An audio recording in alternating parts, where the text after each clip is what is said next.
Hello everybody and welcome. This is Algistis from Athens, Greece. Today we're going to take a question that was sent in by a viewer in Switzerland. Her name is Katharina and she's an artist and she needs to make a presentation in front of an audience.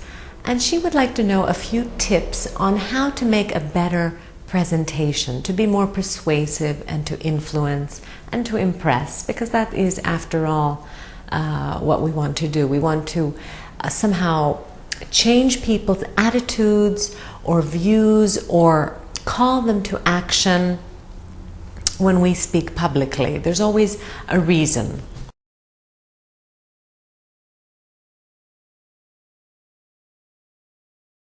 Okay, so let's go right to the beginning. First of all, we need to know very well what we're speaking about. We need to know our topic inside out. Okay, you're never going to express self-confidence if you don't know the topic very well. So first and foremost, speak mainly about topics you know. Or if you don't know them, get to know them very well. The second thing is you need practice. Never believe that you're just going to walk into a room and sweep them off their feet. Just due to charisma, you need to be able to practice before you do your presentation. Practice makes perfect. I mean, it sounds a little cliche, but it's true. And I highly suggest that you practice with a video camera, just like this one.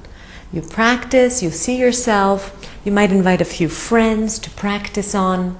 It's very important too if you have a support group or some neighbors or some best friends, or just put your teddy bears, your pillows, and pretend they're people.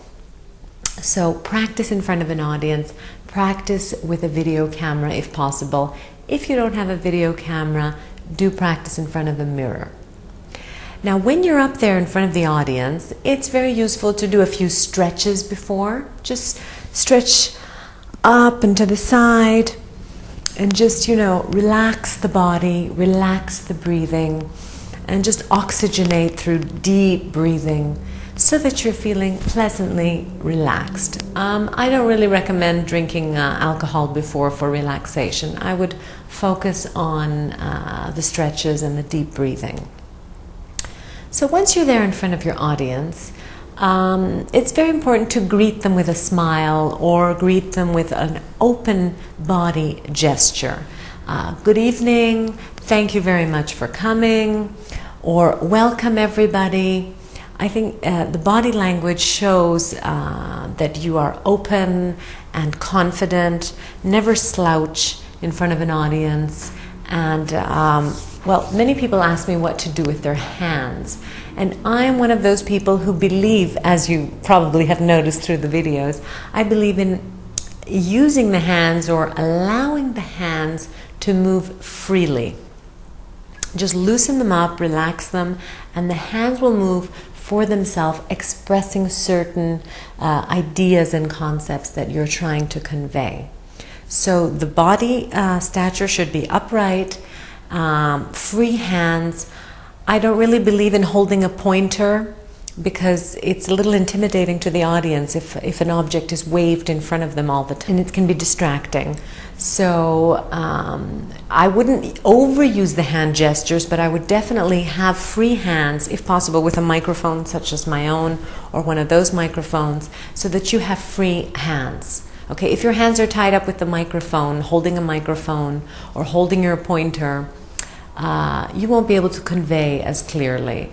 Only use a pointer or only use an object if you're using it at that very moment to demonstrate something. Otherwise, put it aside. Okay, the most important thing, of course, is the eye contact. The eye contact. If you don't have eye contact, it's like you're missing the target. It's very important to look around, scan the audience regularly, back and forth, making sure that you're speaking to people here, you're speaking to people here, you're speaking to people here, and just look at them in the eyes. There's nothing to be afraid of. They're just ordinary people, and they will probably reflect what you're reflecting. If you are reflecting a smile, people have a tendency to smile back, okay? If you look all worried, they will receive that and mirror that anxiety. So it's always important to smile very often. Use the face in expressing your ideas. There's nothing worse than an expressionless face, you know. Obviously that might happen because of fear. At a certain point you're afraid and you're stupefied and you're just expressionless. But the more comfortable you are, the more expressive your face will be. And this goes for men too. I know some men don't think it's very, especially in the Middle East, and we even have that here in Greece sometime. It's, you know, men don't smile. It's a kind of cliche. But these things are changing. Men are smiling, men are more friendly than they used to be, because they used to be more, it used to be a portrayal of machoism, to be serious and stern. But the modern manager, the modern salesperson, the modern business person is a communicator. He's happy to smile, happy to engage in physical eye contact, and therefore he's more a communicator. So for all you men who are a little stiff there and serious, loosen up. A relaxed person shows self-confidence. A very upright and stiff person will show lack of self-confidence and fear, basically. And if you don't like smiling so much, you might want to use the eyebrows, like to underline something, like, did you know that, you know, use the eyebrows. It's very important. In fact, recent studies have shown that people watch body language.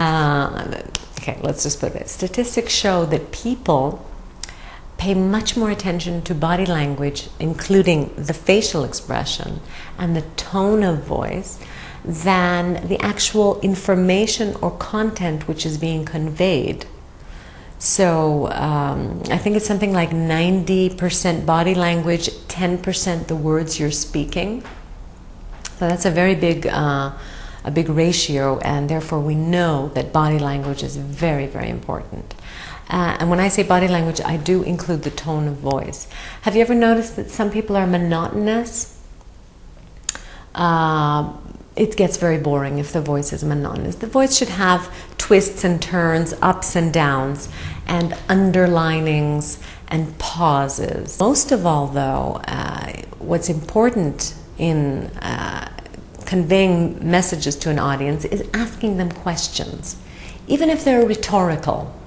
Okay, sometime you'll ask the audience, have you ever noticed that this and this and this problem exists? Or how would you feel if this happened to you? By asking questions to your audience, you hook them into the conversation. You hook them into your way of thinking. So do throw a lot of questions out there and interesting facts. Okay, it's a lot to say. I usually do 2-3 day seminars on this, but in a package, I hope that is useful to you. Okay, lots of love from Athens, Greece. Take care. Bye-bye.